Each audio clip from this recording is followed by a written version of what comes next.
pitch that. Lavrov being Lavrov. And I love it. Oh, my God. Because he's going look at the depth of field. No, it's great. It's great depth of field. I mean, the president, he doesn't like COVID, but he's saying, tell me what happened, Lavrov. And Lavrov said, we've had the Americans calling us. We had the French coming. We're going to have the Germans coming. And he goes, yes, yes. And he goes down this checklist. And it was, the great thing is, and this is why I think Lavrov can do a one-man show on Broadway. Yeah. This was all spontaneous. There just happened to be a camera there, making sure that every Russian they won't last long. Saw what happened. It's going to be a limited run, Lavrov. It's going to be a short run. Okay. Going to be savaged by the critics. Okay. Oh, come on. No, he's great. Has there ever been an American Lavrov? Who's like the best American analog to Lavrov, historically or currently? Is that? I don't know. Could it be? I mean, you're just thinking about her dad. I know that. I can going, yeah, I know somebody who's in my family. It actually sort of a Dr. Brzezinski type character, which explains why Dr. Brzezinski would quietly. He would not like this. I'm going to get. No, he would. No, Dr. Brzezinski would give respect to Sergei Lavrov and say he does a lot with a little sometimes. Okay. And he understood. Diplomats understand who other skilled diplomats were, and he certainly recognized that. So now I'm thinking there's like a one-act play to be made. That's to be Lavrov and Brzezinski like playing chess. That's fantastic. And my dad. Like My Dinner with Andre. So there you go. Right? You'd watch that, right? Who wouldn't watch that? Okay, we're going to get to the situation in Ukraine, which is not funny at all, in just a moment. But first, former President Trump.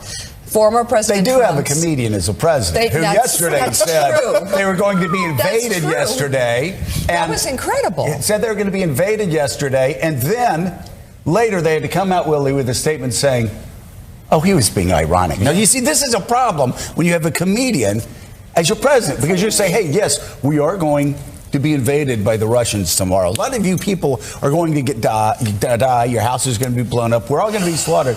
And then later they had to explain he's a comedian.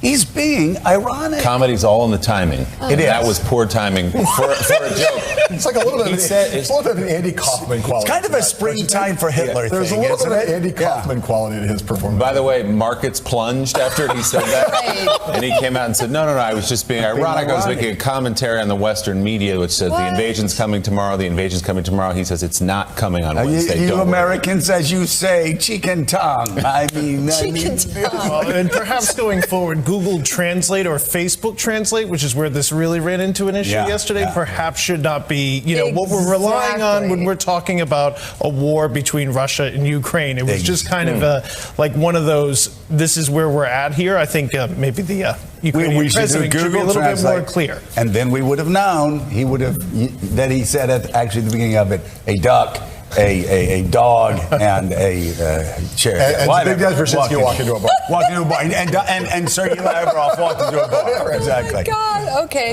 Very good. We can ever get to the news. But to our top story of the morning, former President Trump's longtime accounting firm, Mazars USA, is cutting ties with him and the Trump Organization, saying it can no longer stand behind a decade's worth of financial statements from the Trump's family business. According to a letter released by New York's Attorney General, the accounting firm says documents from 2011 to 2020 should no longer be relied upon, and advised the Trump Organization to inform anyone who had received the statements not to use them when assessing the financial health of the company or the former president. The statements are at the center of two high-profile investigations, a criminal probe by the Manhattan District Attorney and a civil investigation by New York Attorney General Letitia James.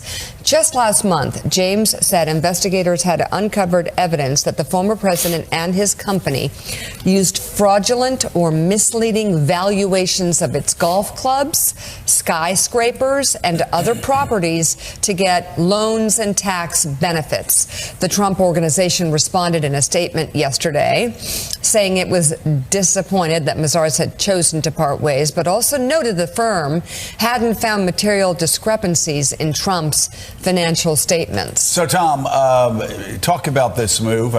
People that I called yesterday, trying to figure out exactly what this meant, said bad news for the Trump Organization.